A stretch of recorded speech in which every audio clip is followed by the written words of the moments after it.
Buongiorno a tutti e benvenuti a questo convegno sull'Europa in occasione dell'80° anniversario del manifesto di Ventotene.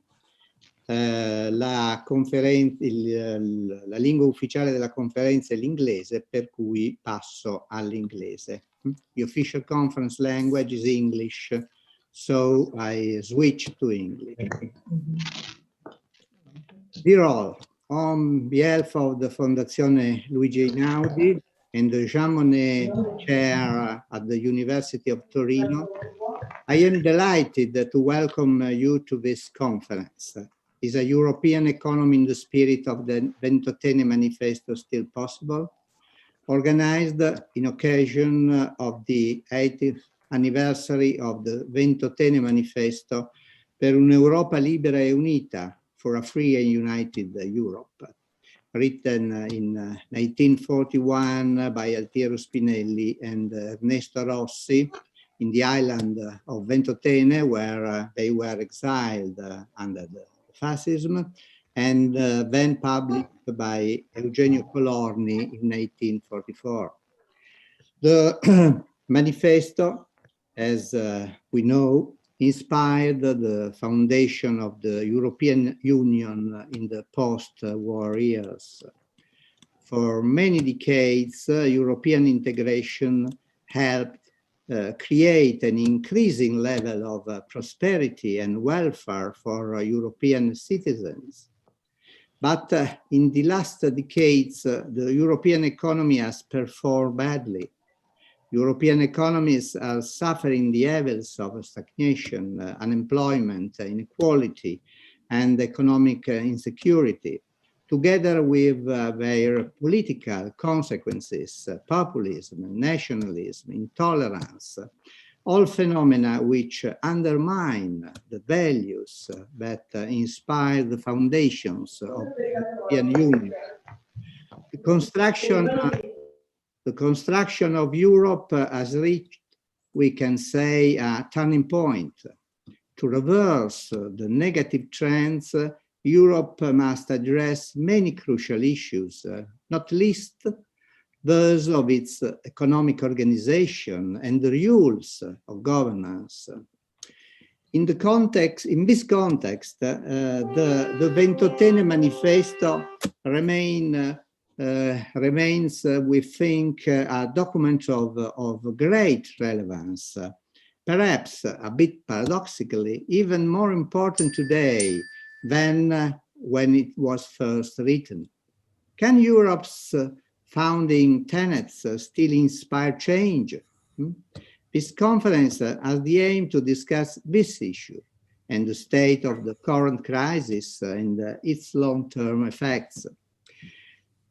If the current obstacles to European construction are due to inadequate enforcement of Europe's rules, or, as for example, Joe Stiglitz maintains, the rules and the institutions themselves, is there a new path? And so on. These are the issues at stake. This conference is a multi-day event organized in 5 sessions devoted to the original European project, its long-run perspectives, and the issues of the new rules of European society and economy. Eminent economists, historians, political scientists from many countries are involved. This afternoon is the first session devoted to the issue of the origin of the European project. Luca Einaudi will chair the session. Luca Einaudi is the grandnephew of Luigi Einaudi. He is currently a general director in the Department for Economic Policy and Planning of the Italian Prime Minister's Office, and is an historian, a research associate of the Center for History and Economics, Cambridge. I give the floor to Einaudi, but before, let me thank you very much for coming. I am confident that this conference and this session in particular will be an intellectually fertile event. Luca, is your turn. Thank you, Roberto. I welcome you all to this first session. As Roberto already said, we are starting by looking at the intellectual origins of the European ideal as exposed by Spinelli, Rossi and Colorni, and we are going to look at it through the lenses of 3 different papers. The first one we will start from is the paper by Antonella Braga, who is an historian now at the University of Lausanne and has been writing on federalism. And amongst the publications, we have a biography of Ernesto Rossi, one of the authors of the manifesto itself. So I leave the floor to Antonella. Please do start. Thank you. Hello, everyone. Thank you. Thank you for the invitation to this interesting conference, which will discuss the possibility of reviving the spirit and the Federalist project inscribed in the Ventotene Manifesto. As Norberto Bobbio stated in 1973, the Ventotene Manifesto was a turning point in the pro-European and Federalist tradition, considering the creation of European Federation as a priority goal to be achieved through a specific political action. To understand this new and original character of the Ventotene Manifesto, it's necessary to compare it with the previous European projects, analyzing the different form and the historical context in which they were expressed. However, it's not necessary to go back over the centuries to the projects of European unity, which were promoted by great but isolated personalities since the beginning of the modern age. We need to focus instead on the short but crucial period between the First World War and the beginning of a totalitarian age. The European project in its current form, in fact, was born from the First World War and developed in a plurality and variety of proposals which were already studied by many historians. It's really difficult to summarize all these European projects in a brief dissertation, and I will try to draw only a synthetic picture, certainly incomplete, referring to my written report for further analysis. As Jean-Luc Chabot writes in his book titled Origine intellectuelle de l'Union européenne, the importance of the pro-European debate during the years between 1919 and 1929 was documented by a great number of writings, cultural magazines, groups and movements, meetings and public events, which were dedicated to the subject of European unity all across Europe. Certainly, during the war and also in the post-war period, the European projects were opposed by the national passion aroused by the conflict and by the belief that the peace would be better guaranteed by a universal organization based on the principle of national self-determination. However, at least until the end of the 1920s, there was also a widespread position in the public debate in favor of a European Union, which involved writers, journalists, politically engaged intellectuals, economists, politicians, and even the most conscious personalities of the ruling political elite within the government of nation states. In my report, I will focus on these questions. How and why did European unity become a subject of a cultural and political debate after the First World War? Who were the main protagonists and movements that took part in this debate all across Europe? What kind of European projects did they propose? And finally, why did they fail to prevent the violent return of nationalism? To answer this question, it's first of all important to underline the crucial turning point of the First World War. The Great War was not only a huge slaughter, but also a real turning point in European history, which marked the beginning of the contemporary world. In continuity with the logic of European system of states developed during modern history, the First World War was a new attempt by the hegemonic state of the time, that is Germany, to unify Europe into a continental empire. But in great discontinuity with the past, between 1914 and 1918, the European states were not able to solve this hegemonic attempt within the European system. For 3 long years, the nation states of Europe sacrificed millions of men and enormous sums of money in a war that seemed endless. Hence, in 1917, a crucial intervention of a non-European power, the United States of America, was required to end the conflict. The Great War made evident the economic, political, and cultural decay of European civilization and clearly showed the crisis of the old equilibrium system of European states, so well described by the German historian Ludwig Beyer. However, this system had begun to be eroded by the growing tensions among the European states after the foundation of German nation-state in 1871. Located in the center of Europe, the German nation-state was in demographic and economic expansion, looking for its own Lebensraum in the era of global economic competition. Germany's hegemonic ambition corresponded to the real need to build a large unified market able to compete with great states of a continental dimension, such as the USA and Russia. According to this interpretation, the First World War was the violent and bloody manifestation of the urgent need to unify Europe. After the end of the war, shocked by the brutal violence of a total technological and mass conflict, women and men across Europe questioned how to prevent the repetition of similar tragedies.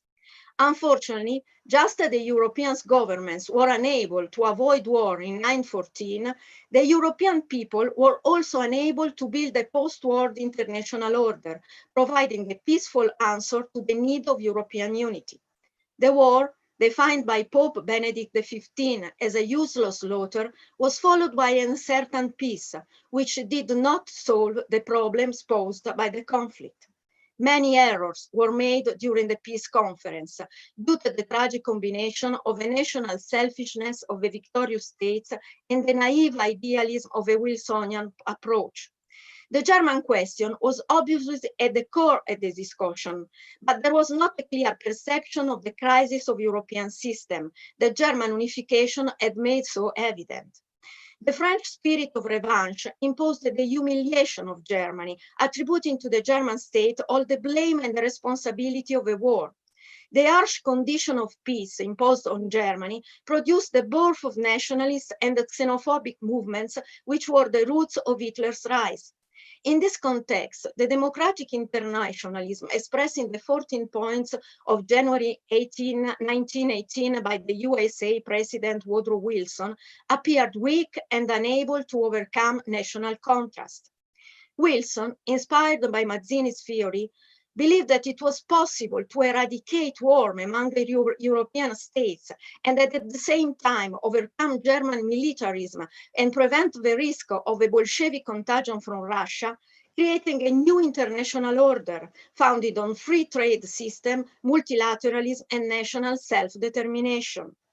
For the first time in history, the principle of national self-determination became the basis of international order. The borders of each state should coincide with a specific nationality, so that each nation would correspond to an independent and sovereign state. Referring to this principle, the political map of Europe was completely changed. After the collapse of the three ancient multinational empires, some new nation-states were founded, moving national borders and displacing by force millions of people. However, the difficulty of applying the principle of nationality was immediately evident, especially in the complex ethnical mosaic of Central Slavic Europe. Where does a nation begin and where does it end? That's the question. Within their borders, the new nation states were in fact as multinational as the ancient empire has been, with the aggravating circumstance that they refused to recognize it. In the Paris Peace Conference, the principle of national self-determination was proposed as an instrument of freedom and emancipation of people, but in short time, the new nation state turned out to be more intolerant and violent against ethnic, linguistic, and religious minorities than the multinational empire of the past has been. Furthermore, the fragmentation of Europe into a plurality of sovereign states armed against each other increased the risk of new wars. During the peace conference, USA President Wilson proposed a universal international organization to prevent war by using the instrument of international arbitration. In April 1919, the Covenant of League of Nations was approved, and the new international organization began to work on January 1920. For his role in the peace treaty, Wilson was awarded the Nobel Peace Prize, but he failed to persuade the American Congress to support the resolution that committed the USA to join the League of Nations. However, despite the great hopes raised by the new organization, the League of Nations soon showed that it was unable to guarantee the international order. The reason for this inability was not the lack of USA participation, but the limitation of its own constitution. As the Italian economist Luigi Einaudi pointed out in some articles published in 1918, the League of Nations was a confederation of sovereign states. Each member state maintained their sovereignty and their right of veto, not recognizing superior authorities. The League of Nations didn't have its own financial resources, but depended on the member state for its functioning. Moreover, the League had no direct jurisdiction over citizens and no power to enforce its resolutions. The only instruments that the League could use, besides the moral suasion, were economic sanction and international arbitration, which work as long as the member state accepts them. Like Einaudi, even Lionel Curtis, a future member of a federal union movement, believed that the historical example of a League of Nations was useful not only because it showed the inability to act of the confederal institution, as had already happened in the case of the American Confederation on 1781.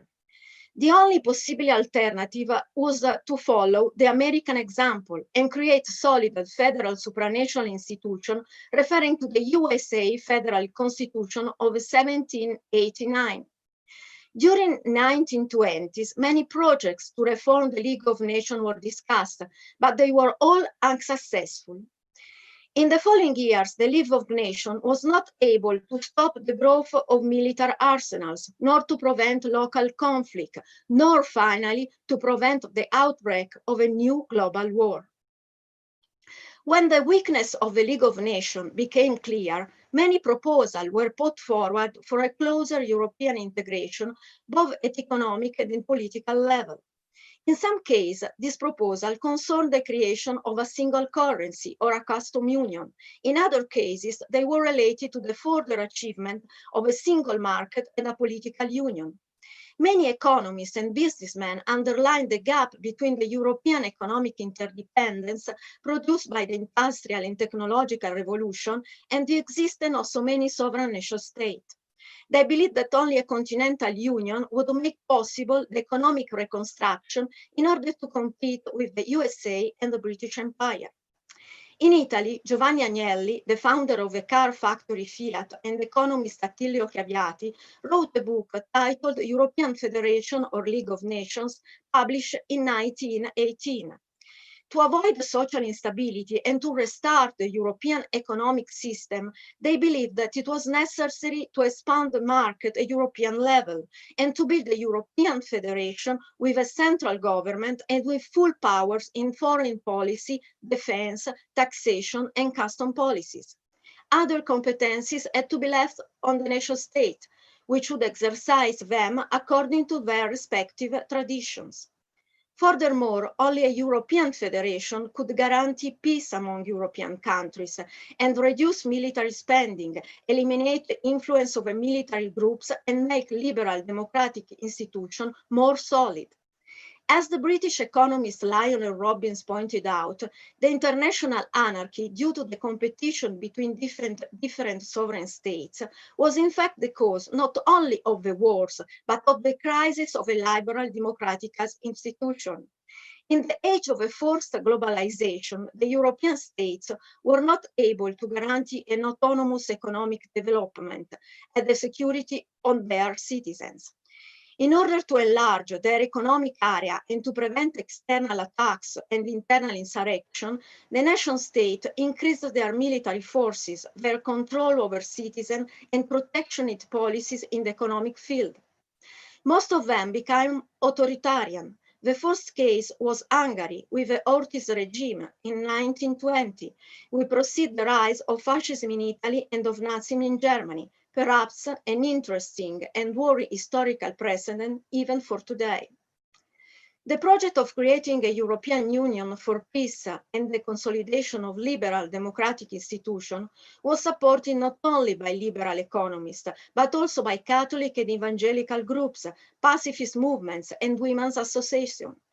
Since female protagonists are often forgotten, I would like to remember at least the names of two pro-European militants already active in the 1920s, the French Louise Weiss and the German socialist Anna Simpson.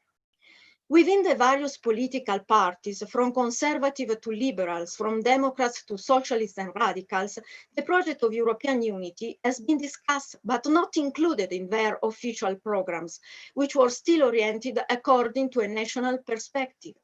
Nevertheless, it could be remembered that the Labour and Socialist International, founded in 1921, took a strong position in favor of European Union since 1926.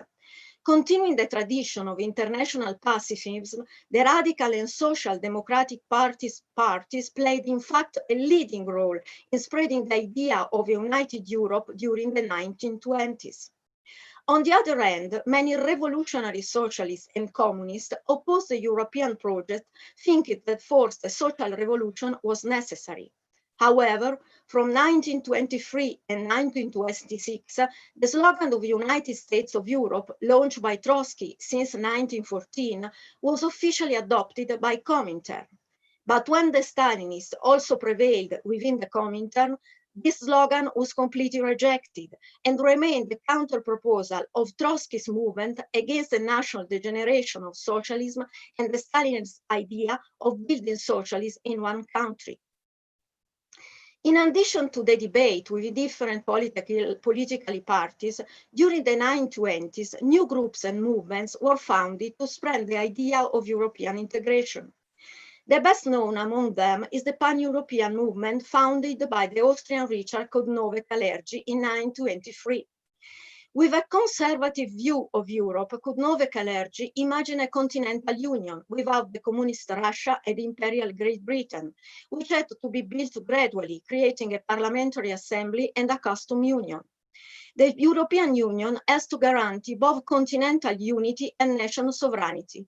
But Kudnove-Kalergi, excluding federal institutions, didn't give a clear indication on the institutional model that could make a political union possible. Despite the lack of clarity of this proposal, addressed both to democratic and authoritarian countries, Kudnove-Kalergi managed to bring together some important personalities all across Europe. At the first Congress held in Vienna in October 1926, there were 2,000 delegates from 24 different countries. However, the Pan-European movement remained only a pressure group, which involved economic, intellectual, and political elites. It can be said that its diffusion was a sign that the European project was deeply spread within the European elites, but that the ideas on the way how to achieve a European Union were not so clear. Only in Great Britain, some authors such as Lionel Curtis, Lord Lothian, and Lionel Robbins, discussing possible ways of reforming British Commonwealth, saving peace, and governing international disorder, began to develop a clearer federalist vision that would lead years later to the birth of Federal Union movement. Finally, in the second half of the 1920s, during the so-called Concord years, when the Locarno Treaty and the Pact Briand-Kellogg were signed, the idea of European unification developed also within the governments of a nation state. The first government who proposed the European integration was France. After Douare-Rieu's speech in favor of a European unity in October 1924, the first initiative promoted by European government was taken by the French Prime Minister Aristide Briand. On September 1929, Briand delivered a speech to the Assembly of the League of Nations, proposing to establish a sort of federal relationship among the peoples of Europe. But this proposal was extremely vague, not at all federal, because he didn't want to offend national sensitivities. Accepted with a certain coldness, Briand's proposal was, however, supported by the German Foreign Minister Gustav Stresemann. The core of Briand's proposal was, in fact, the Franco-German reconciliation. The so-called Briand Plan was finally presented on May 1930, proposing a European integration referring to the League of Nations confederal model, trying to bring together national sovereignties and collective security. The Briand Plan was welcomed in France, Belgium, the Netherlands, and in the countries of Central and Eastern Europe, which were linked to French diplomacy. But it was coldly received in Italy by the fascist regime, in Great Britain, where the government feared the continental French hegemony, and also in Germany, since the death of Gustav Stresemann the year before. However, a study commission for European Union was established and worked for 2 years until September 1942, but without producing any results. The first attempt, promoted by a government to launch the European Union, completely failed and symbolically marked the end of European projects, born after a dramatic experience of a First World War. The Briand Plan came too late. At the end of the 1920s, with the outbreak of economic and financial crisis of 1929, the favorable climate regarding projects of European unity was given out and dissipated and gave way to pessimism. Before the political atmosphere changed so quickly, the pro-European intellectuals, economists, politicians, who still represented a small minority of a society, had not been able to give life to an effective political action. Even some authors clearly supported the construction of a federal Europe. In most cases, there was still no clear awareness of institutional ways to achieve European Union. The inability to overcome the defects of a League of Nations and the limits of liberal, democratic, and socialist internationalism prevented the achievement of a solid international organization and a closer European Union. The resurgence of nationalism, the economic depression, and the violent emergence of totalitarianism meant the end of European harmony. The democratic Europeanism disappeared from the public debate almost everywhere in Europe, and it survived as organized movement only in Switzerland and in Great Britain, where in 1948, one of the first federal movements, Federal Union, was founded. However, the European project was not completely defeated. During the fight against totalitarianism and European resistance, the spirit that animated the first apostle of European unity after the First World War influenced the rise of new pro-European and federalist projects. Even the authors of the VENTOTENE Manifesto learned from these pioneers of European project, considering both their far-sighted proposals and their limits. However, this is another story that other colleagues will analyze in their reports. Thank you for your attention. So thank you, Antonella. We would now proceed. I think we will ask Piero Graglia to be the next speaker, and afterwards I will read the intervention by Paolo Soddu, who is unable to come to be with us today for family reasons. So I would like to introduce Piero Graglia, who is Associate Professor in History of European Integration at the University of Milan. And he has been working also on publishing on the intellectual biography of Altiero Spinelli and on the correspondence between Altiero Spinelli and Ernesto Rossi, and who is therefore particularly qualified to introduce us to the intellectual origins of their work on this matter. So I leave the floor to Pietro. Thank you. Here we are. Thank you very much for your introduction. Yes, thank you for the invitation. For me, it's more or less a return to youth to speak about Altiero Spinelli. I spent, I think, 12 years working around the biography, editing 3 volumes of writings. I'm still working on the 4th volume of writings by Altiero Spinelli related to the years, to the 50 years, to the 50s, 1954, 1960. And it's a figure that, in my opinion, is always appealing, always able to say something about the future. And you presented this conference saying, is still a Ventotene Europe possible? Well, I think yes, but first of all, we have to trace back not only the origins of the intellectual roots and intellectual origins of the Ventotene Manifesto, but also the intellectual roots of Altiero Spinelli and Ernesto Rossi, the two main authors of the Ventotene Manifesto.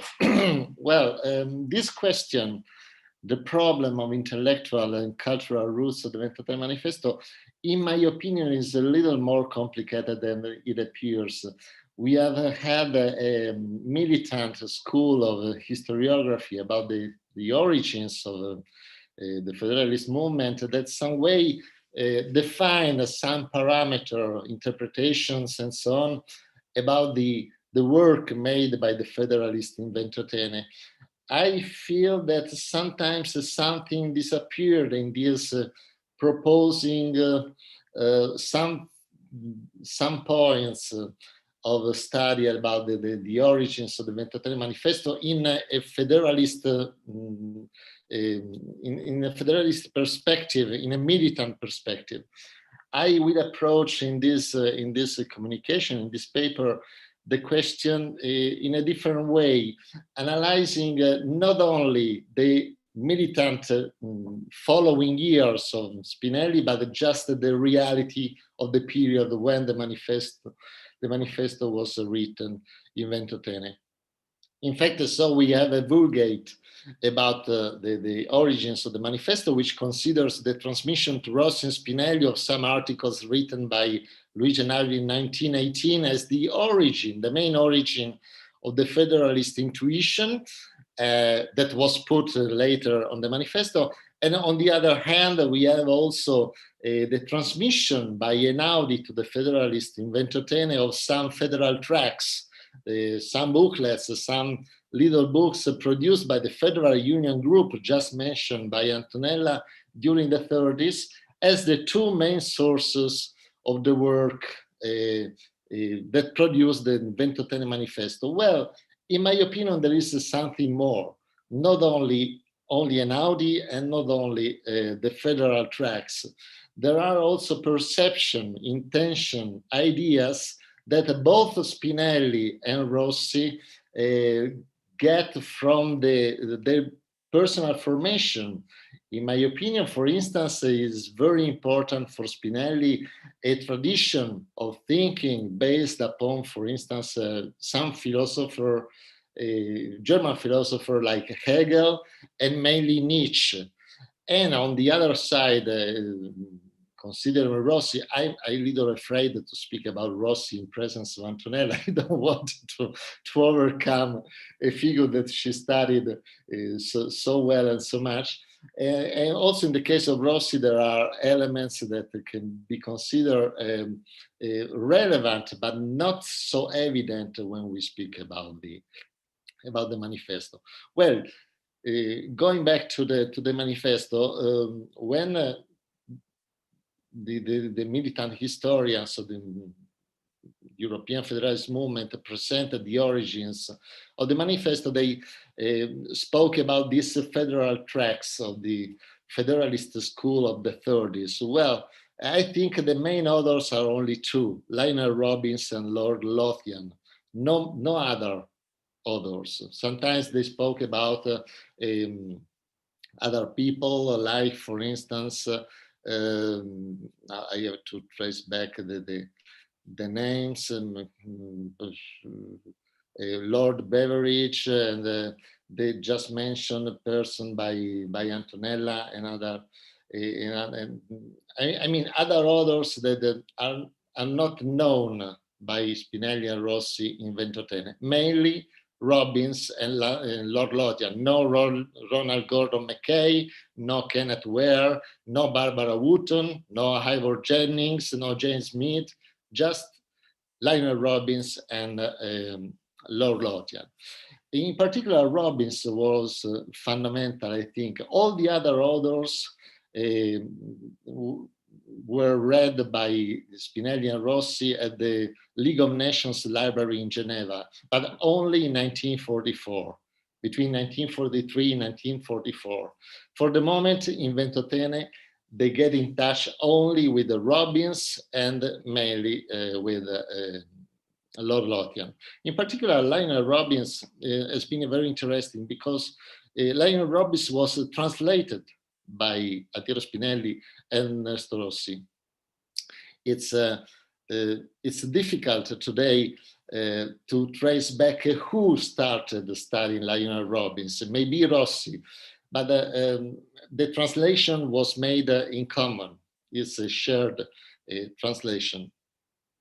There are, however, also other factors to be taken into account besides the British Federalist and Einaudi. Factors, as I said before, less evident but quite present, which can be considered as possible elements of interest in defining the so-called cultural roots of the Ventotene Manifesto, at least in Spinelli personal perspective, but also involving Rossi, a fundamental character, in my opinion, the most important character in the intellectual diarchy that was the group of the Ventotene Manifesto. Of course, we all know the great differences between Rossi and Spinelli. First of all, we have to remember that the liberal Salveminian and Ernesto Rossi was 10 years older than Spinelli. In a way, Rossi acted as Spinelli's older brother in Ventotene. And moreover, both Rossi's letters to his mother and wife and Spinelli's letters to his sisters and mother indicate the sense of novelty that accompanied a mutual acquaintance. Rossi presented Spinelli in enthusiastic terms as the discovery of a non-conformist mind like his, a judgment that will reply or will be confirmed after liberation in his letters to Salvemini, while Spinelli, although not celebrating the new friend, makes clear references to the excellent companies that finally, compared to Ponza, compared to the confinement in Ponza, he had found finally in Ventotene. The former younger communist revolutionary who became an apostate after his expulsion from the party in 1937, immediately after his arrival in Ponza, discovering Rossi in Ventotene a sort of Dante's Virgil, a guide, an advisor, but above all, a book supplier. It was Rossi who gave Spinelli a lot of books, many books that have been studied by Spinelli in Ventotene, and it was Rossi the main guide, intellectual guide in promoting in Spinelli an evolution from the communist position, just abandoned but still present, to a new position, to brand a new position, absolutely unknown to Spinelli. Well, in Ventotene, there is also an element important to be considered. Spinelli and Rossi started to take note of every book they read. I published this list of books read and useful in the first book I edited of Spinelli's writing, Machiavelli nel secolo XX, and these lists of books are very important to define also an evolution, intellectual evolution of the couple. These lists are separated between Ponza and Ventotene, and in some way they are able to return a sketch of the intellectual path that Spinelli and also Rossi experienced immediately after the transfer to Ventotene in 1939. Well, now imagine the context of the intellectual work in Ventotene. 800 confined were free to swarm out of their barracks on the soil of Ventotene every morning, just over 1 square mile. The area allowed to the confined under the watchful eye of 500 soldiers of the volunteer militia for national security, other 40 carabinieri around the town, walking around the town and mixing with the 1,000 inhabitants. I think it was a hive, not an island. It was very difficult to prepare in this context and to elaborate clean, consistent, and confidential thoughts. The two authors of the manifesto who associated Mr. And Mrs. Colorni Hirschman with their conversation, and a dozen more or less of other non-conformist confined, which means non-communist, socialist, some GList, some without parties. All these people were forced to work largely individually, put together the pieces of the manifesto with personal elaboration, discussions in the evening mainly, and then collate them during long discussions without the comfort of being able to write at the same time. They confined that they cannot absolutely write in public. They cannot possess pencils or pen or paper. So it was not an easy work to think in this condition. This inevitably leads to a somewhat hopping elaboration, but the style certainly was bright.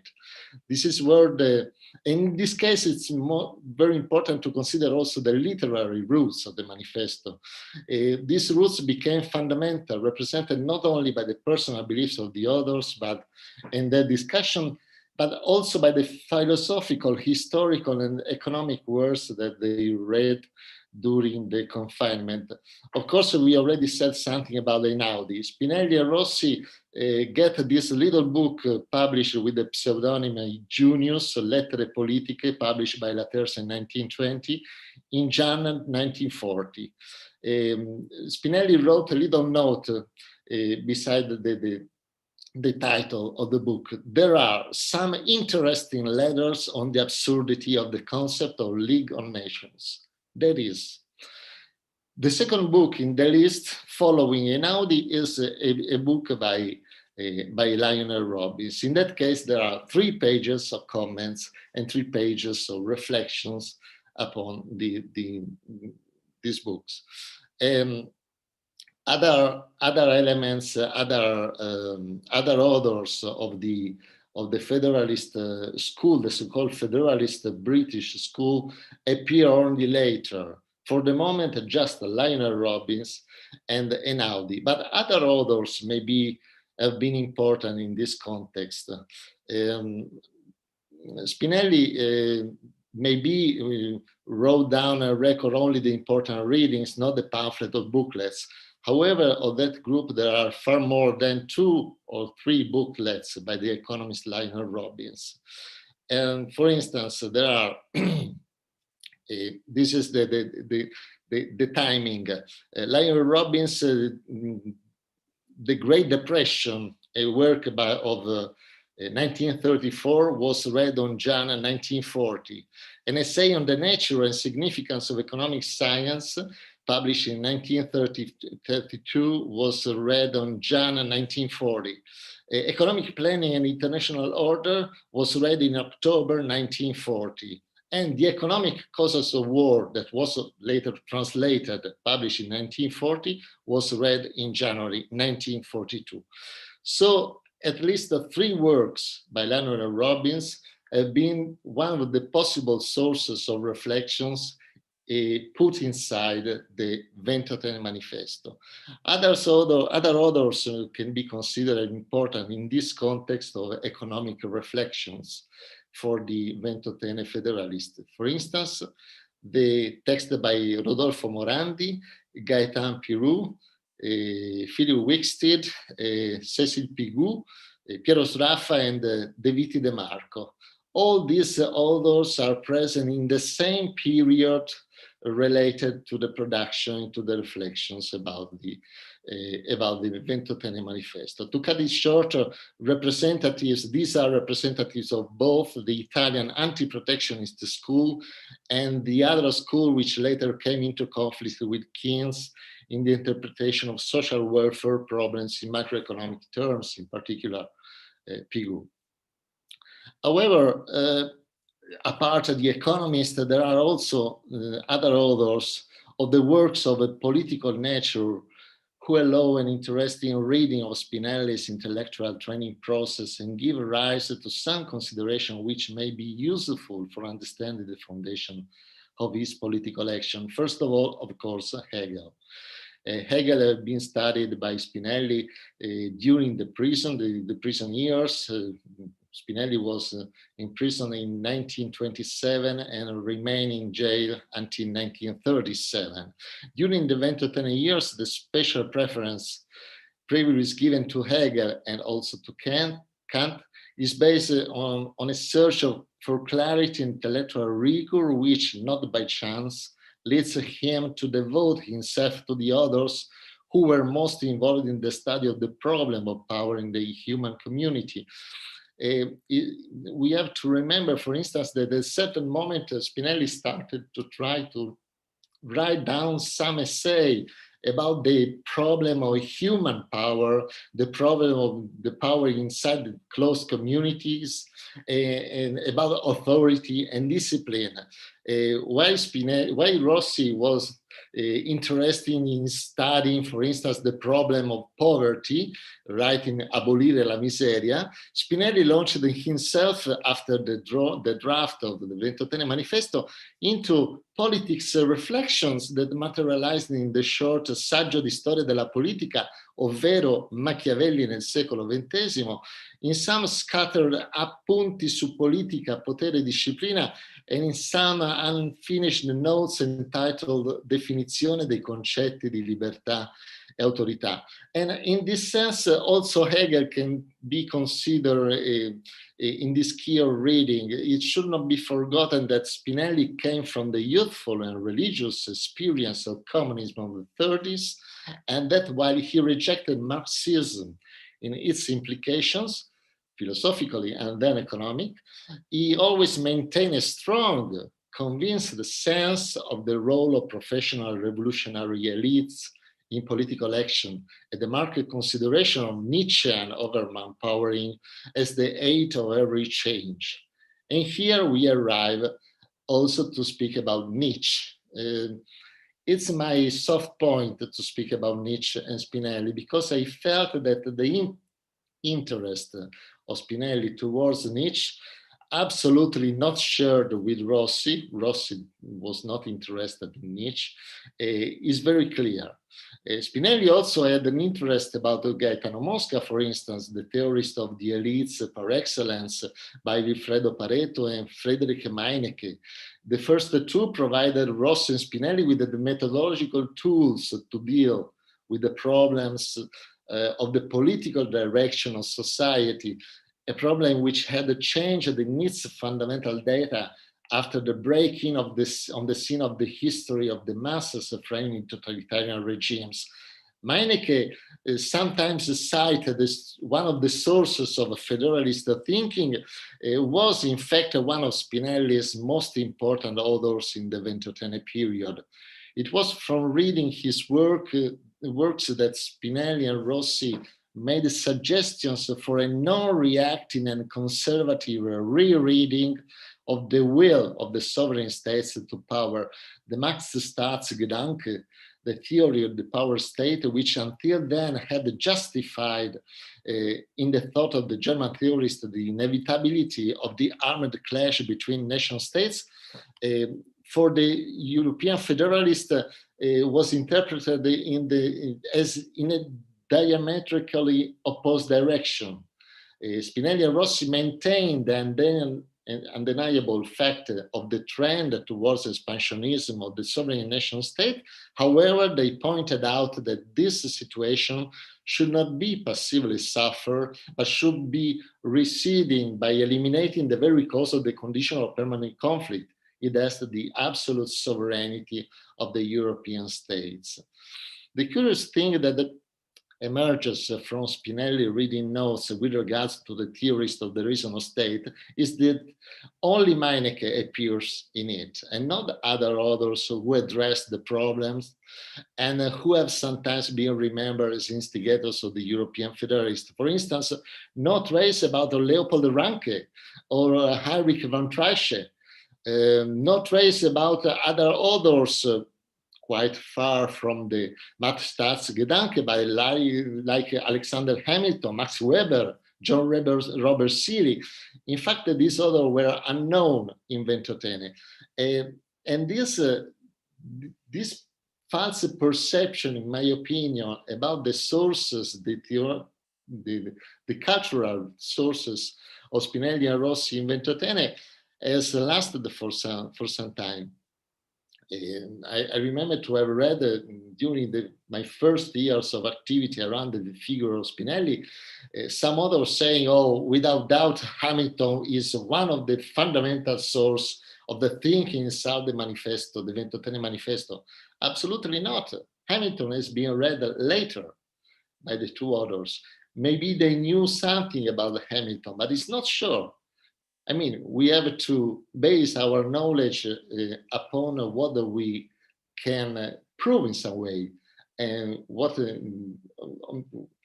we have to verify which are the real sources of the thinking of these two important authors. And for instance, now I put in standby Nietzsche, but I will go back. I will go back to Nietzsche soon. Another author very important is also, for instance, Machiavelli. It's not the case that when Spinelli decided to write something about Machiavelli, choose Machiavelli nel secolo XX as the subtitle, the undertitle of his little work about politics and discipline in the 20th century. And frequent there are in the writing of these periods references to works like Il Principe on the Discorsi sopra la prima decade di Tito Livio. And now we arrive to Nietzsche. All these elements, I think, signal in some way a passion, not emphasized but present, of Spinelli for Nietzsche. Spinelli experimented during the Ventotene years a passion, as I said before, not very shared by Rossi towards the German philosopher. Until reading a book by Helena Förster, Spinelli didn't know the German philosopher, but from 1942 to August 1943, the years in which his political design is specified, the attention to the scribe of chaos in the definition of Ferruccio Masini grows and is defined in an irrevocable way. Of Nietzsche, Spinelli reads in order Also sprach Zarathustra, Aus dem Nachlass, read in June 1942, Aurora, read in November 1942, some letters, a selection of letters, read in May 1943, and finally Zur Genealogie der Moral, read in August 1943, the really last book read by Spinelli before his liberation. Well, a precise and punctual analysis of Nietzsche's influences along with other authors on Spinelli is probably not possible only with these scattered sources. But anyway, I think it is possible to put forward some hypotheses that may serve as a stimulus, maybe for broader study on this aspect.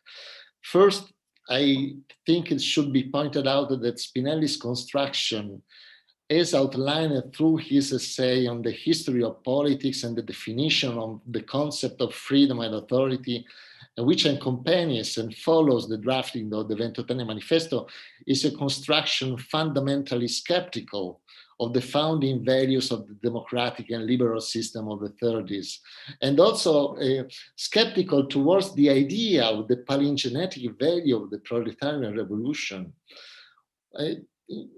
In fact, other authors of the anti-fascist cultural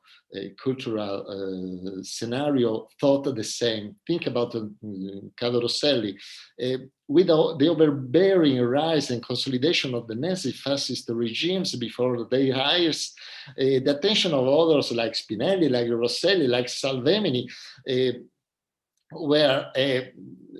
were struck by the fact that there were no ways to consider the masses as political instruments. In particular, for Spinelli, a former soldier of the communist revolutionary verb, Spinelli is not aimed at the methods of reconstructing the past, but with a behavior that seems cut out on the figure of Nietzsche's lawgiver of the future, seeks new ways of responding to the fundamental problem of conquest, maintenance, and management of power without losing sight of the values of civilization which are mentioned at the beginning of the manifesto, and placing himself in an open, polemical position with traditional political decision.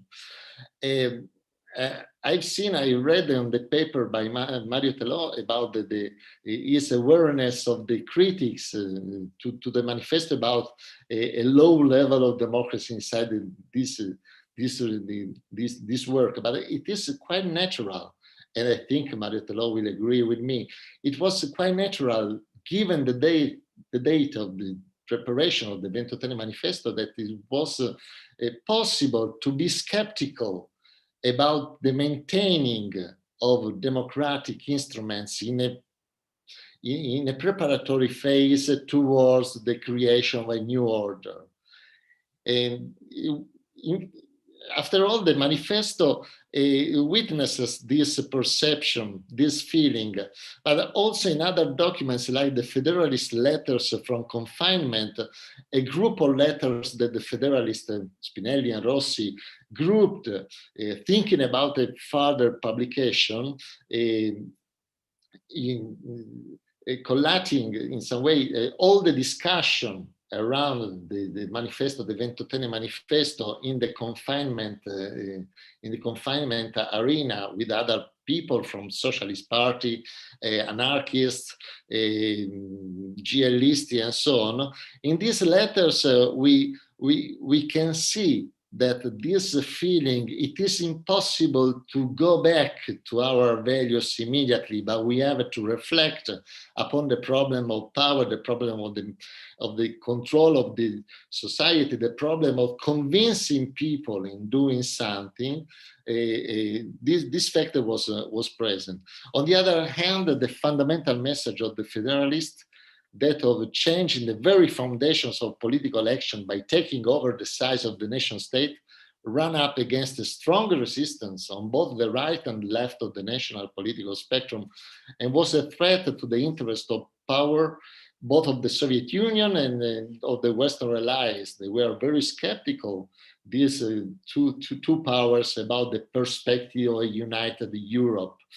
Not the United States, but only after 1946. Before, the behavior expressed by Soviet Union and expressed by Great Britain was no way, don't speak about that, is not important, is not the point. The point were other.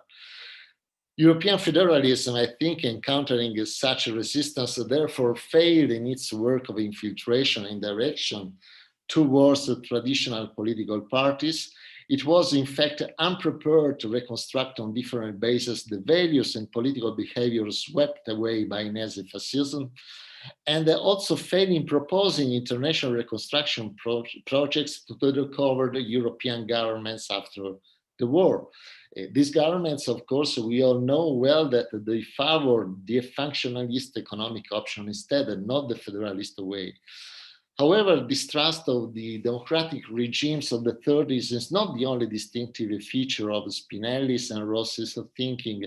Another element which occupies an important place is the awareness of the importance of individual political action, or at most of small, conscious and prepared groups, an action which seems to be preeminent to that of the masses, seeing the skeptical behavior, skeptical approach toward the masses.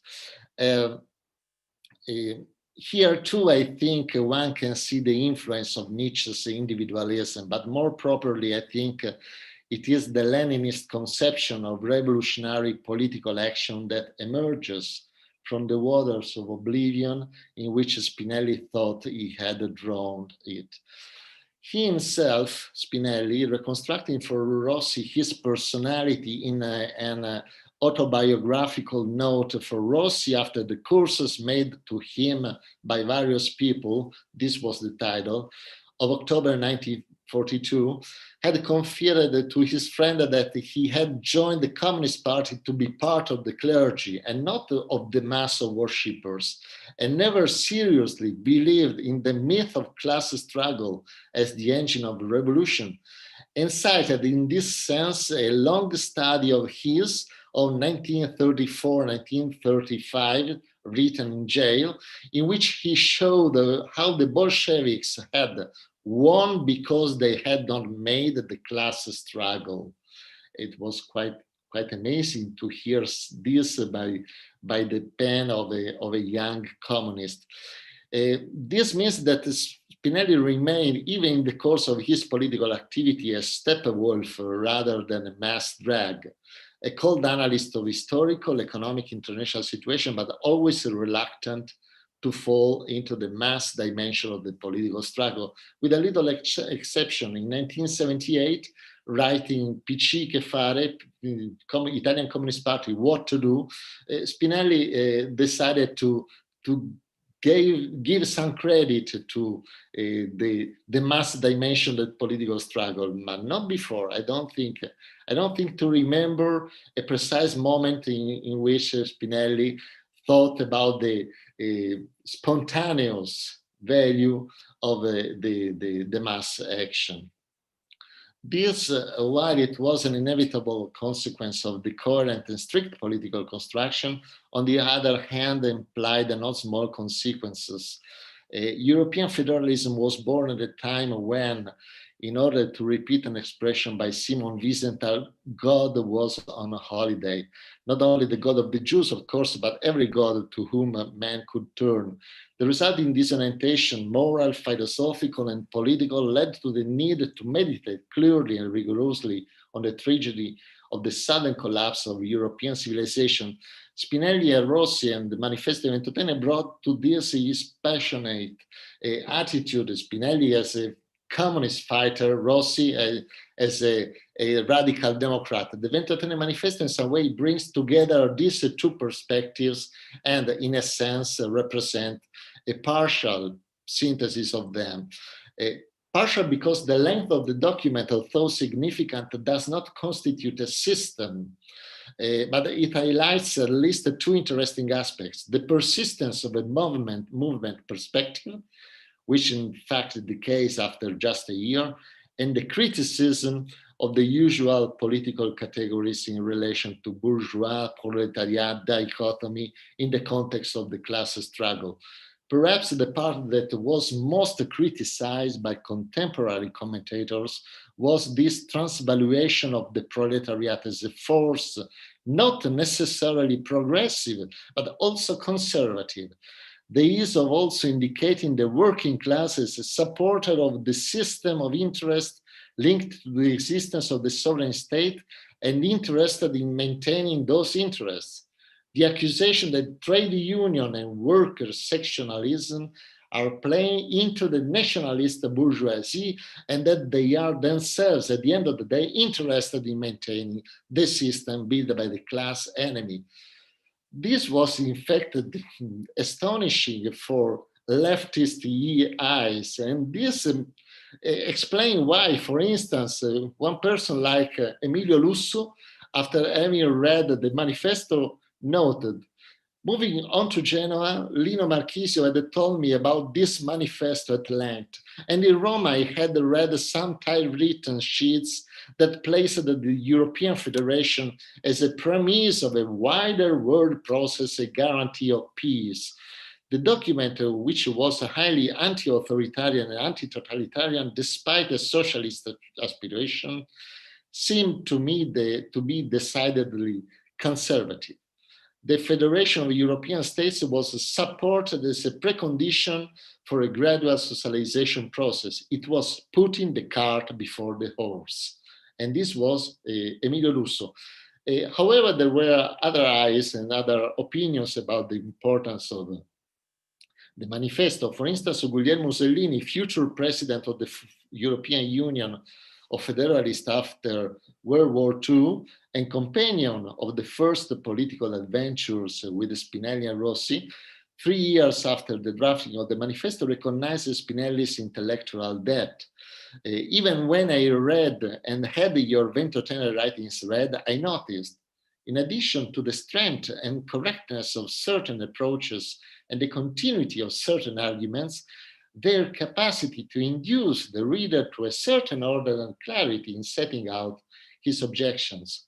Now, I understand that you are the holder of that bite, and I am pleased because, in addition to the rest, I believe that this, even in itself, is a very important and useful function in political life, especially in Italy. You are the shaker, the tonic, the faceless leper. You are the salter of many fishing barrels for which the time has come to get out of the closed and to show sign of relieving. And so in the same position was also Leo Valiani, a close friend of Spinelli, who, fascinated by the reading of the Manifesto and other Federalist writings produced in Ventotene, wrote, I read 2 of your writings 2 weeks ago on European unity and the crisis of socialism, and the first Federalist pamphlet. Today, I see that in many discussions in other times, you were absolutely right. Well, what to say now? The manifesto, in my opinion, it's a document with a certain degree of complexity. Is a political manifesto, is a political reconstruction, historical reconstruction with a political aim, clear political aim, and also a call for action.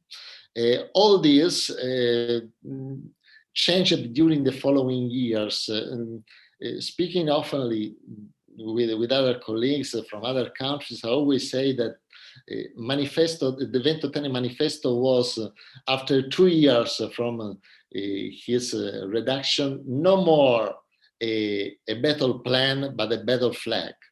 In particular, the battle flag remained, defining the end of an era, the end of the sovereign states, and defining this era finished. Underlining the limits of any intervention by national states was a fundamental step in changing political perspective and also political action. The roots of the manifesto, so composite and original, Leninist revolutionism, democratic pragmatism, institutional constructivism, I think can still find a place in the discussion on the future of a body, the European Union, equally on another scale, composite and original. Marie-Thelot, who is present here, a few years ago invented and promoted, making it familiar, a formula that goes beyond the hard politics of any realpolitiker. Europe as a civil power. Well, others, as himself, will recall in his report, have used comparable formula, such as the kind force Europe topped by Tommaso Padoa-Schioppa. Personally, I think that thinking of the Ventotene Manifesto after a few years of the sedimentation of studies that unfortunately I have to define as youthful, it seems to me that for the Ventotene Manifesto we can talk about a scandalously lucid document, such that we can confront the problem of international relations and the necessary internal structural reform with the problem of strength and with that of democratic consensus. Moreover, by proposing a firm point which in that wording is unique in the panorama of European democratic anti-fascism, the sunset of the national state as a model of natural organization, both in the field of international relations and in terms of internal organization. They do not invent federalism in Ventotene. The authors invented the European federalism, an absolutely new dimension for the system born with Westphalia. The reality of Europeanist awareness of militant anti-fascism is not, moreover, a sentimental fact that ferments only in the heads of a few specialists in federalist militant historiography. It is an element that explains and accompanies some way the unstoppable upheaval of cultures, ideologies, and doctrines linked to the cult of national states. As Luigi Einaudi said, the myth of sovereign state. This change can be said to be over, even if the rabid and irrational cones originating from nationalism seems to be constantly questioning the results achieved. But I think that the VENTOTENE Manifesto is still standing there to recall all this. Thank you for your attention. So thank you to Piero Braga for this intervention. I will now read the intervention that has been sent by Paolo Soddo, who is unable to be with us today. I would also like to take the opportunity to ask to all those who are listening and watching us in order to participate in the debate, if they want to send using the chat an indication that they would like to intervene. So once I finish this presentation, I'll be able to give the floor to those who wish to make interventions, questions, and comments. Thank you. So I move to Paolo Soddo's presentation on anti-fascism and the pro-European movement. World War I is generally regarded as the initial stage of the long civil war that swept through Europe in the first half of the 20th century. The defining elements of the Civil War were caused precisely by the irreducible conflict over what Europe would look like after the carnage. An irreversible rupture with the past had taken place, and it had accelerated the process of transformation. After all, from a global perspective, the Great War was the first stage of that journey, which over the course of the century would lead to the reduction and then the overcoming of what Kenneth Pomeranz defined as the Great Divergence. Europe was one of the many actors of the new global world and was taking shape, and this outcome was a source of worry at the time. The years between the two wars, with the new forms of European civil war, were therefore a period of painful process of the different perspectives and new scenarios in the old continent. One could even argue that Europe was the first to experience the tragic inevitability of the alternatives that arose with the acceleration of global changes triggered by the Great War. The scenarios evolved radically. There were deep feelings of loss and disorientation, while in the meantime, new and unprecedented experiments in political system and geographical reconfigurations were taking place. In the old continent, Italy was the first to face the possible alternatives that Europe would struggle with. Italy was a country in a unique condition. The upheaval of internal balances due to the end of the phase during which the national state was established was accompanied by the perpetuation of the form of state and government. The country also exhibited Europe's dual condition. Both victorious and defeated Italy narcissistically resolved this new condition with the successful formula of mutilated victory. In the Italian peace, the celebration of the democratic defense of nationality coexisted with the aggressive nationalistic impulses of the myth of absolute sovereignty, as Einaudi put it. The Brenner border and the promise of the Dalmatia set in the London Pact coexisted with the exaltation of Fiume's claims about being Italian.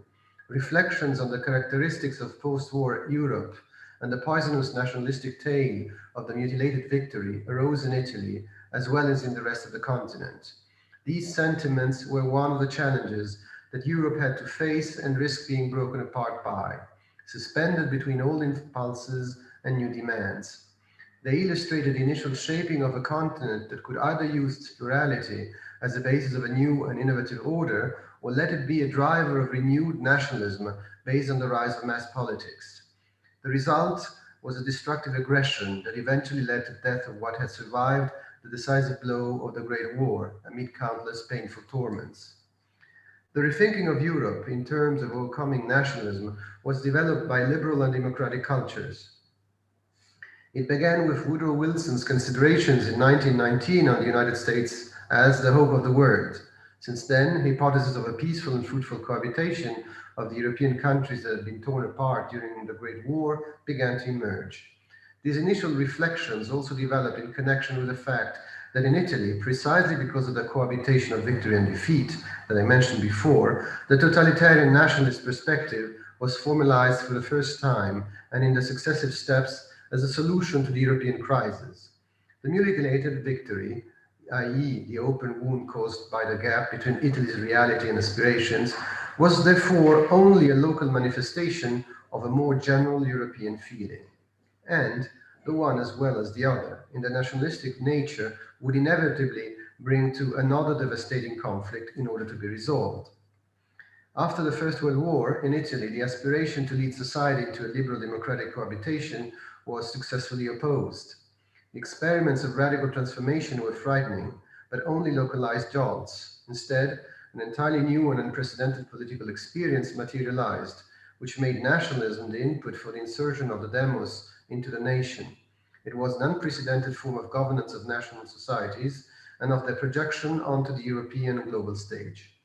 This new outcome of mass politics was compared by the most attentive analysts of the left, from the German communist to Antonio Gramsci, to experiences of the recent past, and more precisely to Bonapartism, in the concrete historical experience of Louis Bonaparte and the Second Empire. According to Carlo Rosselli, in the 1930s, the Italian case was far from being a peripheral phenomenon of a backward country. On the contrary, it was showing itself as a model capable of expanding into the heart of Europe and as a serious alternative to democratic systems. National fascism contained something profoundly different at its core.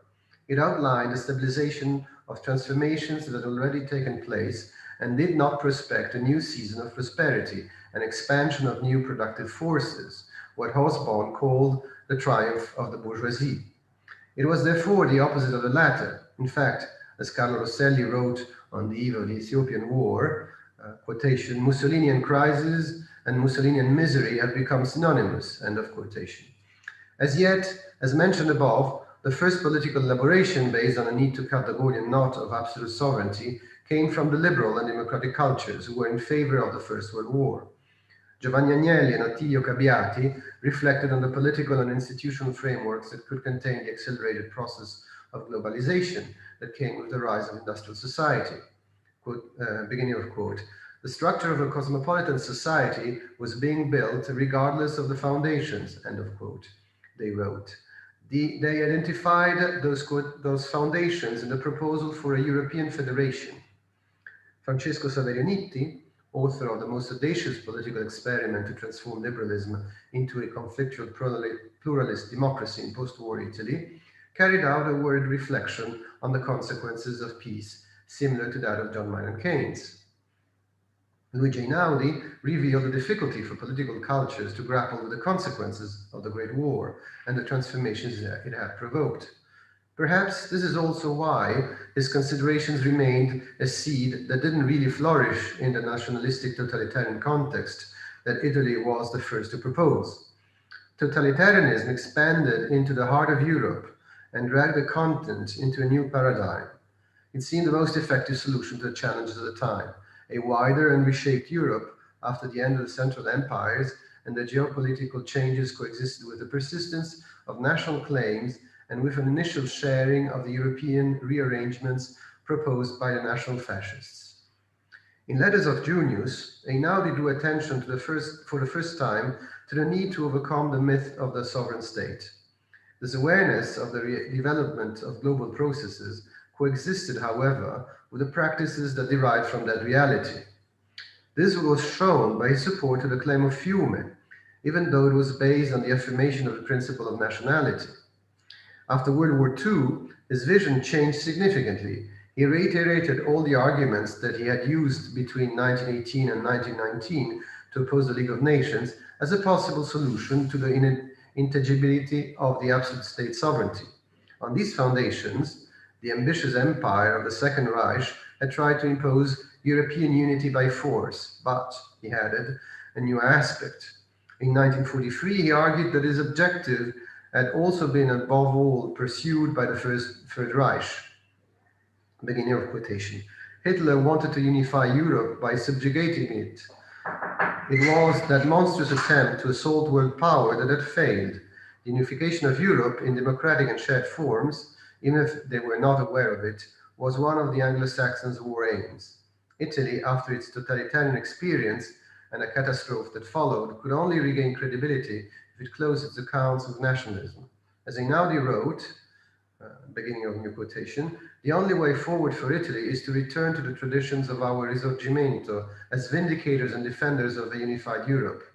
The objective should not be to regain territories and promote so-called national, small material interests, but to restore a great moral position. In order to conquer the victors from a position of defeat, we must affirm stronger moral values than them.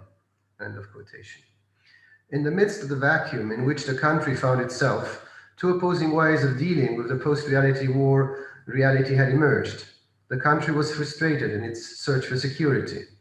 In addition to the disappointing results of the peace treaties, forces that had wanted or opposed the war were rising tumultuously, leading to unprecedented social and political unrest.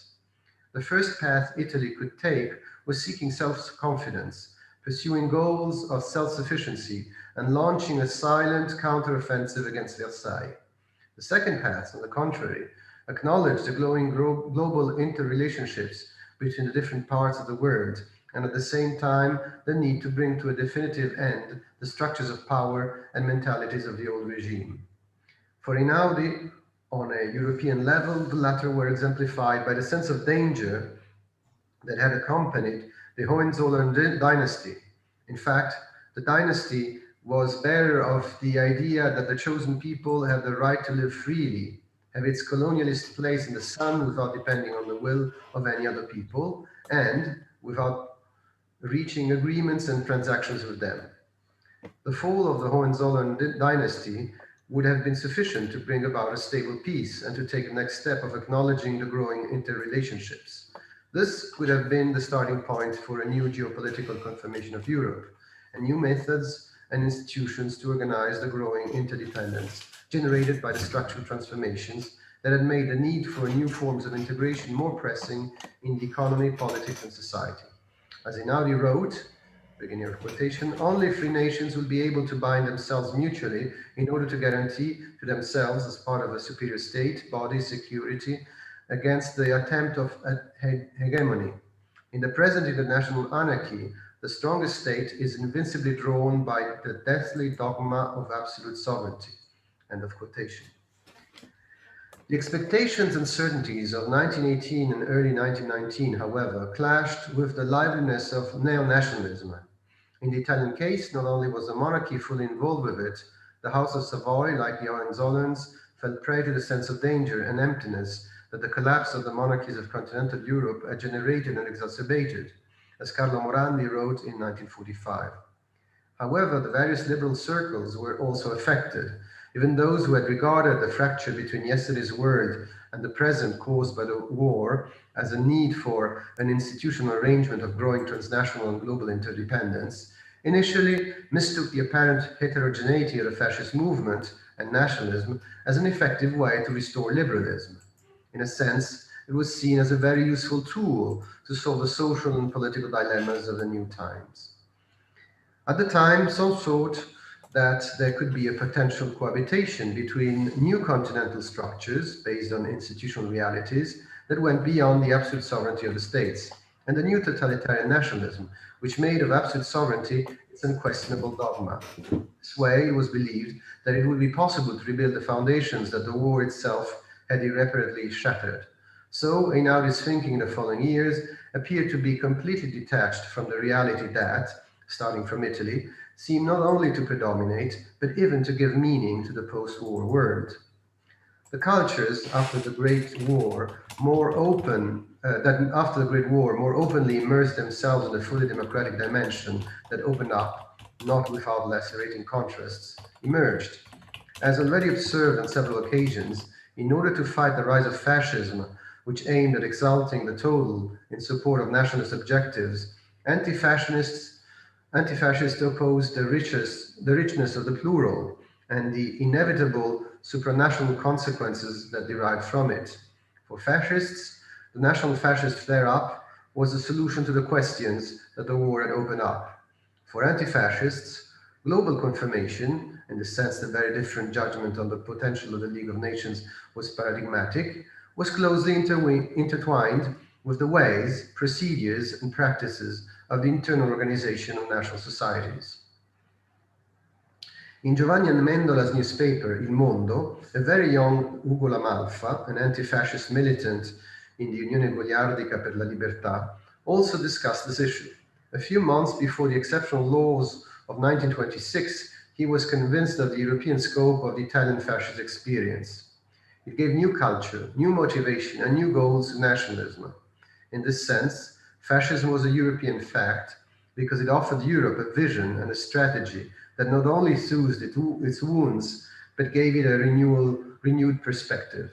This vision emerged first on a national level, and then it was reflected more generally in the old continent, threatened by the new economic and political realities. Of course, insisting on this ground, which wrote La Malfa had already offered a miserable failure during the world conflict, would have been simply crazy, given that on the European battlefields an increasingly serious crisis of impoverishment and decadence would have originated. Hence, the hopeful expectation, the League of Nations and the mechanism for depleting national sovereignty of its covenant could be the way forward for another Europe to establish itself, rather than the one dominated by nationalism. Democracy and socialism, European bourgeoisie and proletariat could have found a fertile ground for struggles and new social conquests. Less than 10 years later, hopes of the power of the League of Nations had been completely crushed, and the countries building a new form of national imperialism were detaching themselves from it. The European Civil War was entering a new phase to determine ways of being together. In January 1945, according to Carlo Rosselli, it had taken on the physiognomy of a total opposition between the totalitarian fascist state on the one hand and universalism, human society on the other. He argued that, beginning of quotation, the unification of Europe, if it happens, will be done with the same methods with which national unities were made, revolutions and perhaps even wars. End of quotations. 22nd of March, 1935. The only way to solve the struggle between the two worlds was open conflict, since it was an irreducible clash between two visions and two forms of coexistence, in Europe and the world. Hence, the need for anti-fascism to equip itself with a clear strategy and with politically concrete proposals that were not just the result of a response to fascism. It was necessary to openly oppose a war of principles that would have the power to mobilize the masses. In this sense, faced with the fascist use of force, the great positive objective that anti-fascism had to embody was precisely to build Europe. The program, which until then had been left to diplomats and to Coudenhove Kalergi, was to be realized through the direct election of a European Constituent Assembly, which, as the founder of Justice and Freedom wrote, would, beginning of quotation, draft the first European Federal Constitution, appoint the first European government, establish the fundamental principles of European coexistence, devalue borders and customs, organize a force at the service of the new European law, and give life to the United States of Europe. End of quotation. And he concluded, again quotation, for the European left, there is no other foreign policy apart from the United States of Europe, the European Assembly. The rest is flatus vocis. The rest is a catastrophe. End of quotation. The roots of the Ventotene Manifesto, therefore, lay in the series of events, failures, and sufferings of anti-fascism. Between the two world wars, Italy felt both victorious and defeated, and more than any other European country, Italy experienced a sense of emptiness in the changed global climate after Versailles. It was in this environment that the first manifestations of both fascist totalitarianism and of the new democracy were produced. From a European perspective, the foundations of policies had to deal with coming to terms with the new interconnections. The mass dimension of nationalism for the purpose of a new decisive conflict about the organization of Europe was based precisely on their totalitarian and domineering exaltation. The policies which took into account evolution based on ever more stringent interdependencies placed on Europe the inescapable need for an obligatory rethinking of itself and its political organization. Interdependencies were the starting point for building the new supranational reality. Rosselli's hope that the forces of the new left, would be able to act as midwives in the process of European unification did not come true. The emergence of the great powers that supported the anti-fascist coalition in the Second World War and the organization of the new phase of globalization into competing ideological, political, military, and economic blocs, decisively conditioned the new European perspective after the Second World War. The left-wing parties that formed what was then called the Labour movement had to overcome the most tense phases of the relationship between the blocs in order to revise their culture. Only after the first post-war decade and at different times did they embrace the European project and become its protagonists. While the founding phase was mainly determined by the Catholic democratic forces and their leaders who had been formed in the tensions, tears, and dramas of the first half of the 20th century, the political reworking of the idea of Europe came with the VENTOTENE Manifesto, the work of three anti-fascists of the next generation. Two of them, Ernesto Rossi and Eugenio Cororni, had gone through the revision of the socialist and liberal left, triggered by the conflict between fascism and anti-fascism, in order to provide solutions to the issues of the time. Piero Spinelli, on the other hand, had come to Europeanism through the communist commitment for which he had been imprisoned. In this sense, he was truly a successor, an interpreter of Carlo Rosselli's unprejudiced thinking because of its fully secularized nature. Rosselli's principles did not rest on ideological abstractions, but were guided by the actual reality of his own time. In 1936, the year in which no obstacle seemed to stop the irresistible advance of fascism, with the conclusion of the war in Ethiopia, the remilitarization of Rhineland, and the civil war unleashed in response to the victory of the Popular Front in Spain, Rosselli had warned that it was certainly not in the supposed religious militarism of the Germans that the origins were to be sought. It was about Europe, its cultures, its way of thinking and relating. It was no coincidence that mass nationalism had manifested itself in Italy, even if it had emerged victorious from the war. As Rosselli put it, the causes of the fascist phenomenon are much more general and cannot be related to national characteristics. This is the end of the text by Paolo Sordo, that, as I've already said, unfortunately couldn't be with us today. I would like to solicit any questions or comments by participants. In the meantime, I will maybe make a question to Antonella Braga. She has reconstructed the debate of the Federalists, in particular from the end of World War I to World War II. But there were clearly several strains, and they were not all going in the same direction or liked each other's in a way. You had the political debate and the intellectual debate, but I've always been a bit surprised to see how different they went between themselves. And particularly it seems that the pan-European movement of Kudenove Kalergi did not receive a high level of esteem by the Italian Federalists in particular. What was their relation? What was the big difference between them? And how much was one strain followed by the politicians rather than the other? Kudenove Kalergi clearly had a stronger capacity of mobilizing politicians than most intellectuals had, although his thinking was not as deep in a way. What were also the consequences of that? I don't know if Antonella would like to answer this first question while we wait if somebody else has other questions or comments.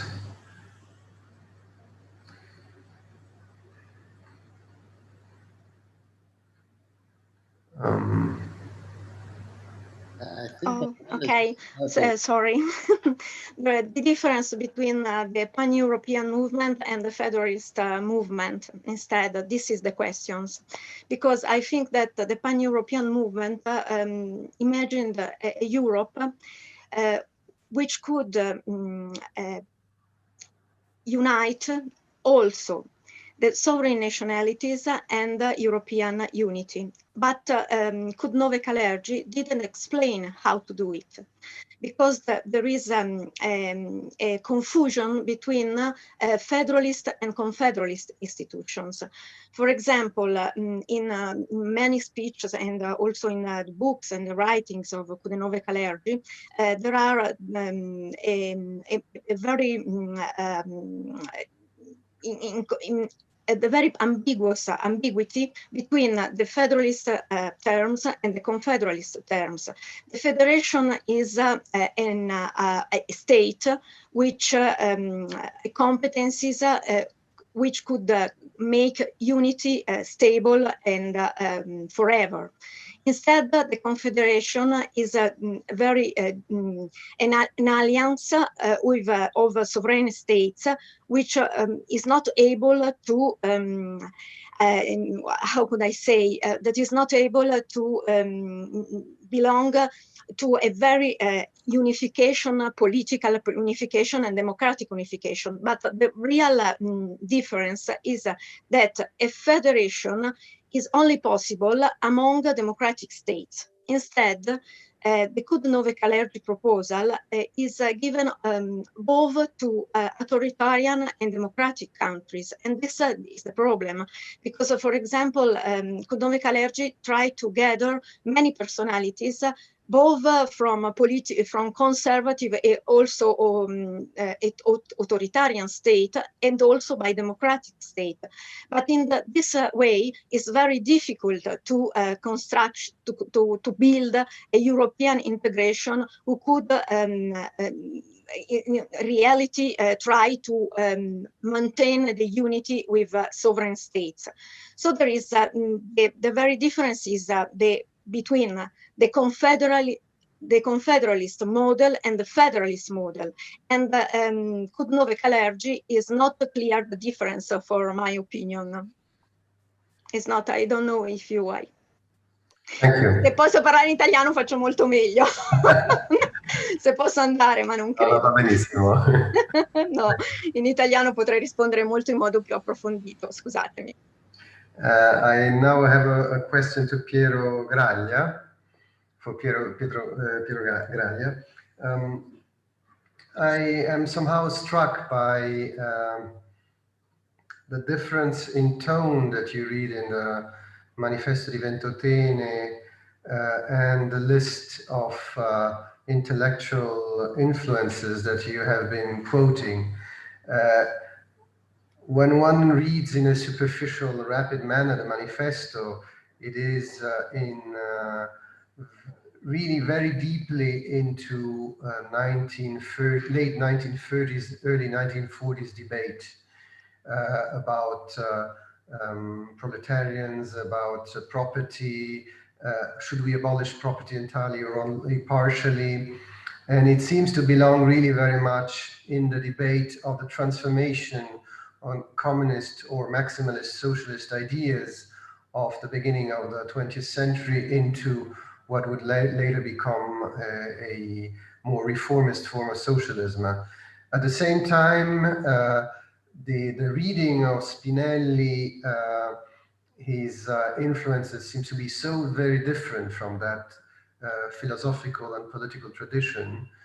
And I also have the impression that maybe the success of the manifesto is also due to the fact that it was read and appreciated later on the basis of a much larger set of publications by Spinelli himself in particular, which had given a more evolved and more European, more modern framework to it. Yes, in fact, the fortune of Manifesto is around the 50s, I think, and not before.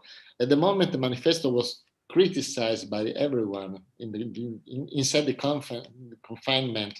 Everyone said, "Oh, well, you are foolish. You abolish the national state." The followers of Croce said, "How is it possible to do this? We have been created to honor the existence of Italian states, of the nation. So you are trying to abolish something that we are affected to. And on the other side, the communists didn't want to have any kind of relation with Spinelli because he was considered a traitor. And also the socialists, under a certain point of view, were very reluctant to cooperate with the people like Spinelli or Rossi. Rossi too had a big deal of problem with the Giustizia e Libertà followers due to his cooperation with Spinelli. I mean, the document was created in a very difficult context of relations, personal and political relations.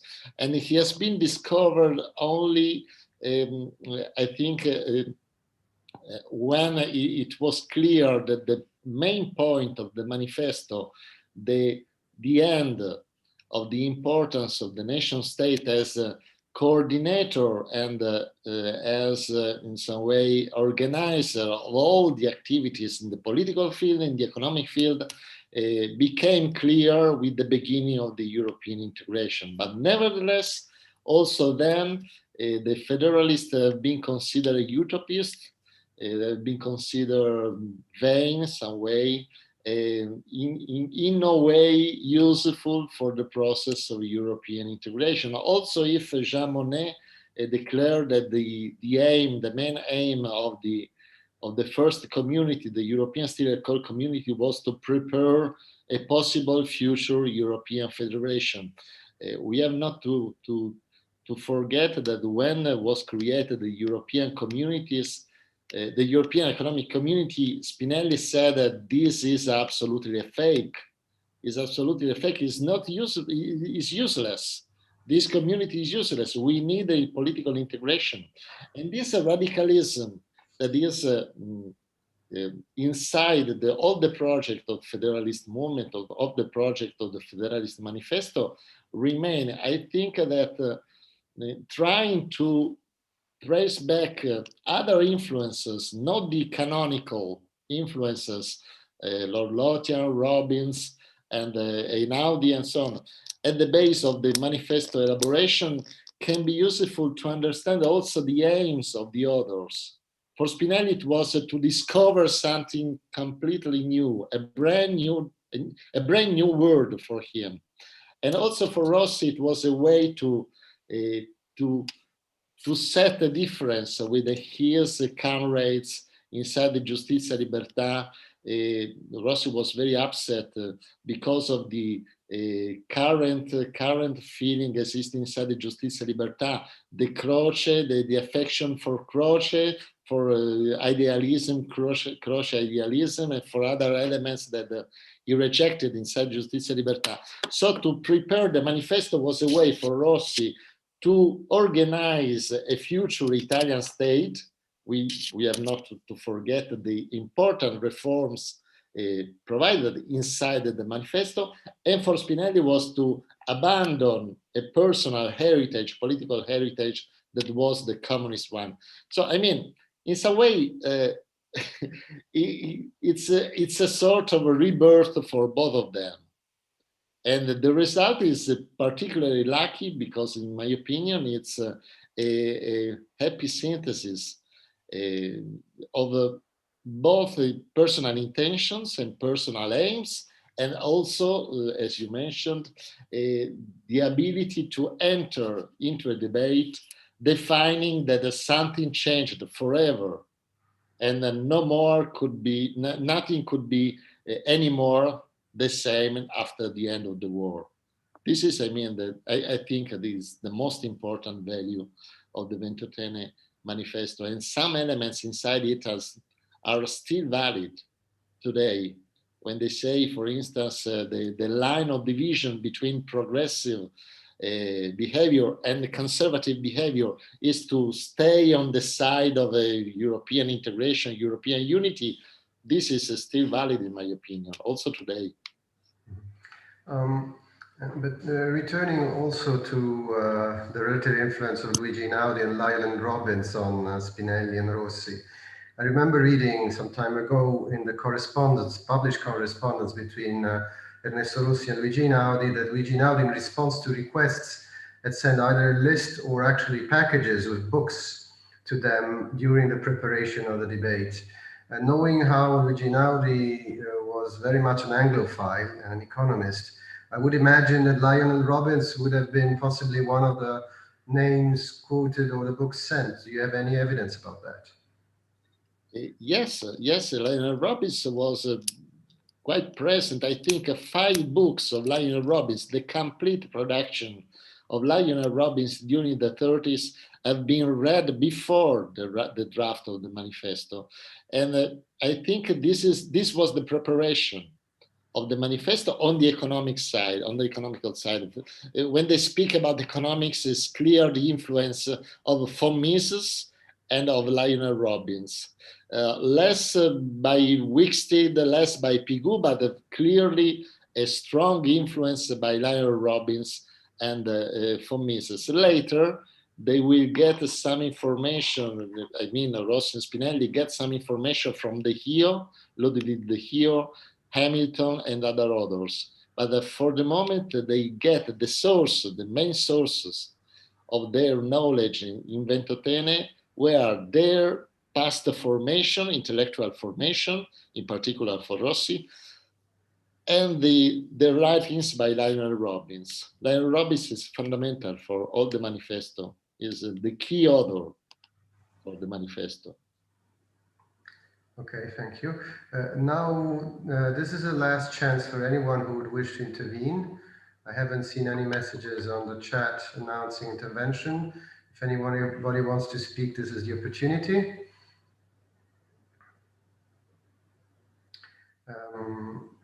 I see the hand of David Elwood. Would you like to speak? Yes. Can you hear me? Yes. Go ahead. I tried to use the chat function. I wrote a message, but I couldn't find any way to send it. Anyway, my question is, I couldn't find an arrow saying send. Anyway, my question is very simple, perhaps to Professor Graglia or anyone else. Did anyone take any notice of the manifesto, the Ventotene Manifesto, in America during or after the war?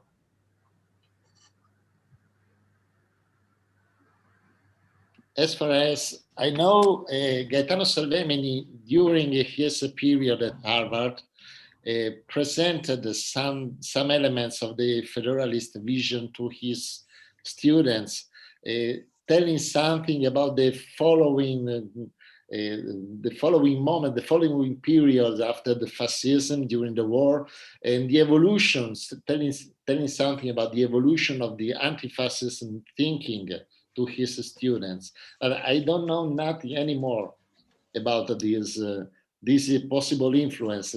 During their stay in Switzerland, both Rossi and Spinelli tried in any way to contact people from the United Kingdom or from America, and they spoke with Dulles, the brother of Alan Dulles, who was in Switzerland as the chief of the Special Operation Executive in American Secret Services in Switzerland. And they presented their opinion, they presented their position about the promotion of a united Europe.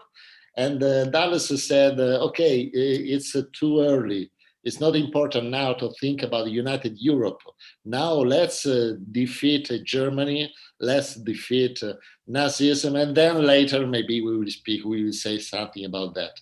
This, as far as I know, it's the only contact between the European Federalists and some official of the American government during the resistance.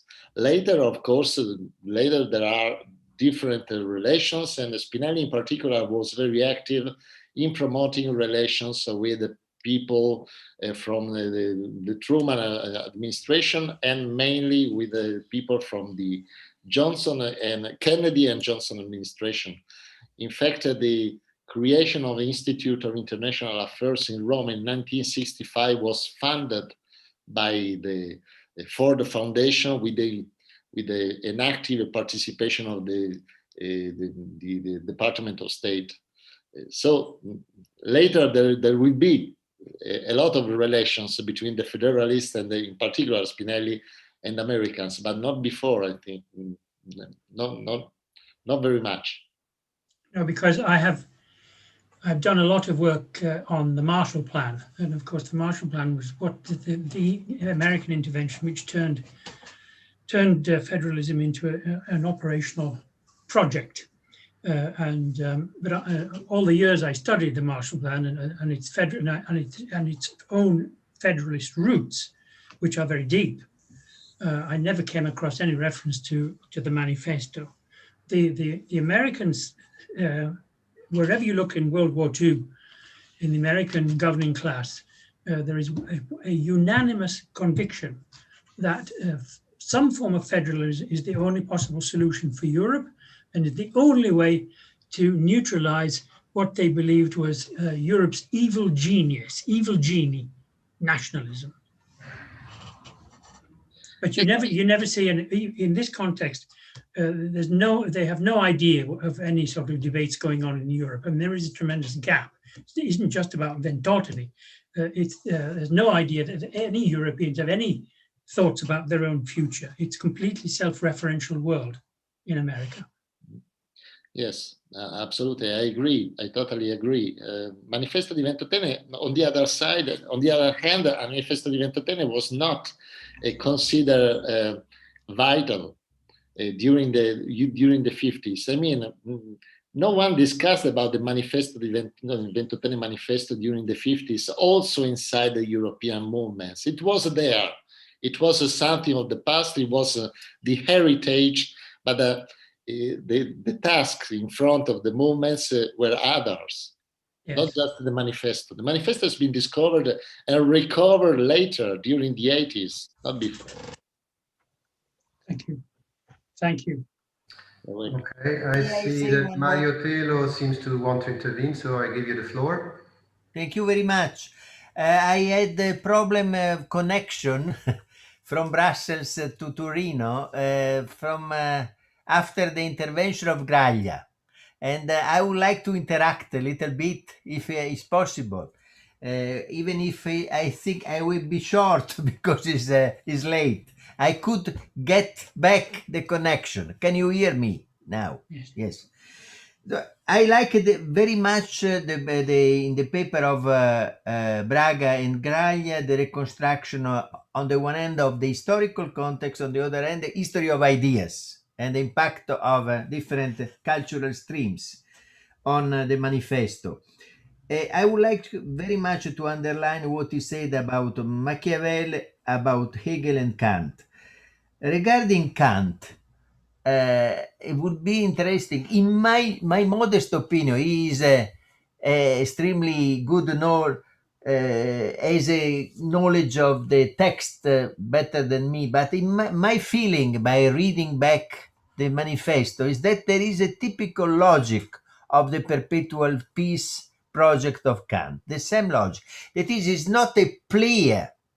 In spite of the name manifesto, is not only a player, as Graglia said, is not only a player in favor of, but is a kind of logic of the following kind. Provided some condition, the unity of Europe could be possible. This is exactly the logic of the perpetual peace treaty of Kant. Provided three conditions, perpetual peace is possible. It's not like Abbe Piero and others say, we want the peace, but it's provided. It's a rational theory of peace for Kant and for Europe for Spinelli and Manifesto. That, in my opinion, this is the legacy of Kant. One of the legacy. Hegel, in my modest opinion, I will say in my paper, and I like to discuss with Graglia about that, is the idea that every zeitgeist is particularly appropriated for a certain era. We have had the era of the state, the sovereign state, characterizing the early the 19th century and the early 20th century, And we are entering into a new era where it's possible that the unity of states and the societies, the European Union, will become a zeitgeist. This is, in my opinion, there is very much this philosophy of history, heritage, legacy in the manifesto. But I would like to ask the confirmation by Graglia, because he is a very good knowledge. He has a very good knowledge. When I said zeitgeist of the next decades, is the zeitgeist of the period after World War II, after defeating fascism and Nazi. So it's an anti-fascist idea and a perspective for the second half of the 20th century. There can be the zeitgeist of the second half, but was not the zeitgeist in the interwar period.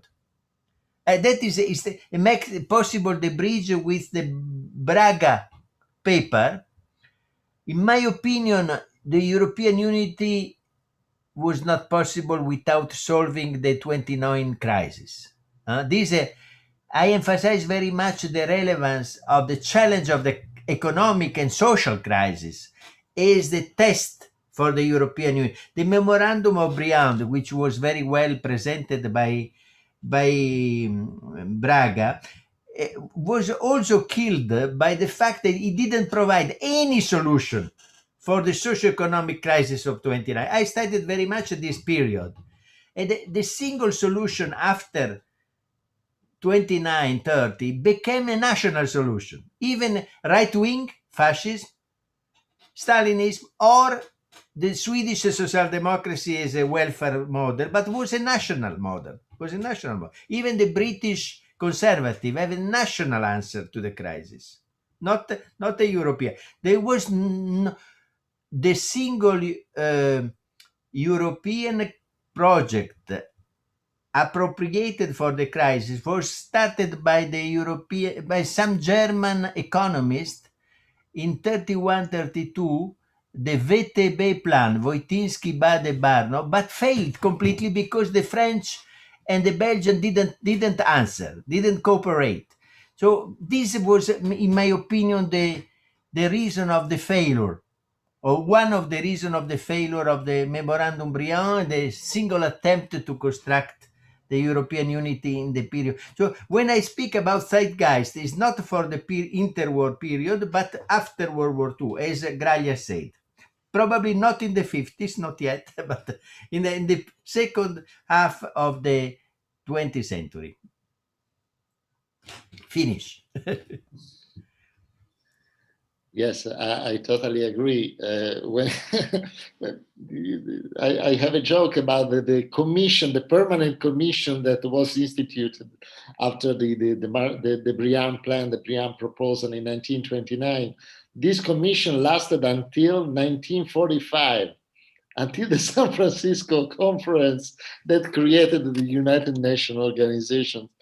And it's silly to think about these people that scattered by the war, by the conflict and so on, that ideologically were there to think about European unity in 1943 in Geneva, in the middle of the mess that was the Second World War. So apart this, it was just was kidding. Well, this sense of zeitgeist, to be part of a zeitgeist, it's very strong in Spinelli, but also in Rossi. They felt that they were saying something that lasted, that will last.